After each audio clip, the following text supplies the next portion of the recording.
ಚನ್ನರಾಯಪಟ್ಟಣ ತಾಲೂಕು ಬಾಗೂರು ಹೋಬಳಿ ಕೇಂದ್ರದಲ್ಲಿ ಸರ್ಕಾರಿ ಆಸ್ಪತ್ರೆಯ ನೂತನ ಕಟ್ಟಡವನ್ನು ಶಾಸಕ ಸಿಎನ್ ಬಾಲಕೃಷ್ಣ ಉದ್ಘಾಟಿಸಿದರು.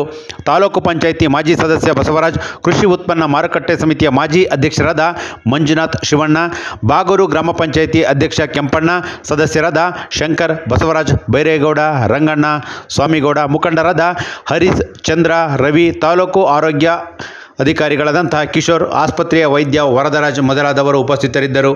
ಕಾರ್ಯಕ್ರಮವನ್ನು ಉದ್ದೇಶಿಸಿ ಶಾಸಕ ಸಿಎನ್ ಬಾಲಕೃಷ್ಣ ಮಾತನಾಡಿದ್ದಾರೆ. ಸ್ಥಾನದಲ್ಲಿ ಒಂದು ಸುಸಜ್ಜಿತವಾದಂತಹ ಕಟ್ಟಡ ನಿಮ್ಮೆಲ್ಲರ ಬೇಡಿಕೆಯಂತೆ ಕಳೆದ ಸರ್ಕಾರದ ಅವಧಿಯಲ್ಲಿ ಡಾಕ್ಟರ್ ಸುಧಾಕರ್ ಅವರು ಮಾನ್ಯ ಆರೋಗ್ಯ ಮತ್ತು ಕುಟುಂಬ ಕಲ್ಯಾಣ ಸಚಿವರಿದ್ದಂತಹ ಸಂದರ್ಭದಲ್ಲಿ ಮಂಜೂರಾತಿಯನ್ನ ಮಾಡಿಸಿ ಇವತ್ತು ಕಾಮಗಾರಿನ ಪೂರ್ಣಗೊಳಿಸಿದ್ದೇವೆ. ಈಗಿನ ಗೌರವಾನ್ವಿತ ಸಚಿವರಾದಂತಹ ಮಾನ್ಯ ದಿನೇಶ್ ಗುಂಡೂರಾವ್ ಅವರನ್ನು ಕೂಡ ಹೋಗಿ ಬೇಡಿಕೆಯನ್ನು ಕೂಡ ಸಲ್ಲಿಸಿದ್ದೇನೆ.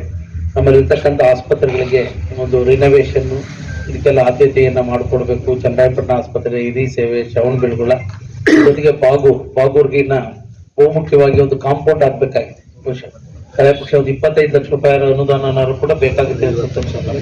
ಕಡೆ ಪಕ್ಷ ಫ್ರಂಟ್ ಲೈನ್ ಒಂದು ಯು ಶೇಪ್ ನಲ್ಲಿ ಮಾಡಿದ್ರು ಮುಂದೆ 2 ಹಂತಗಳಲ್ಲಿ ಬರುವ ಆರ್ಥಿಕ ವರ್ಷದಲ್ಲಿ ಈ ಕಾಂಪೌಂಡ್ಗೆ ಅನುದಾನವನ್ನ ಒದಗಿಸಿ ಕಾಂಪೌಂಡ್ ನಿರ್ಮಾಣಕ್ಕೂ ಕೂಡ ಅವಕಾಶವನ್ನ ಕಲ್ಪಿಸ್ಕೊಡ್ತೀವಿ. ಈಗಾಗಲೇ ಈ ಸರ್ಕಾರಕ್ಕೆ 24x7 ಒಂದು ಆಸ್ಪತ್ರೆಯಾಗಿ ಒಂದು ಮೇಲ್ದರ್ಜೆಗೆ ಏರಿಸ್ಕೊಡ್ಬೇಕು ಅಂತ ಸರ್ಕಾರಕ್ಕೂ ಕೂಡ ಈಗಾಗಲೇ ಗೌರವಪೂರ್ವಕವಾಗಿ ಮನವಿ ಮಾಡಿದ್ದೇವೆ. ವೇದಿಕೆ ಬಗ್ಗೆ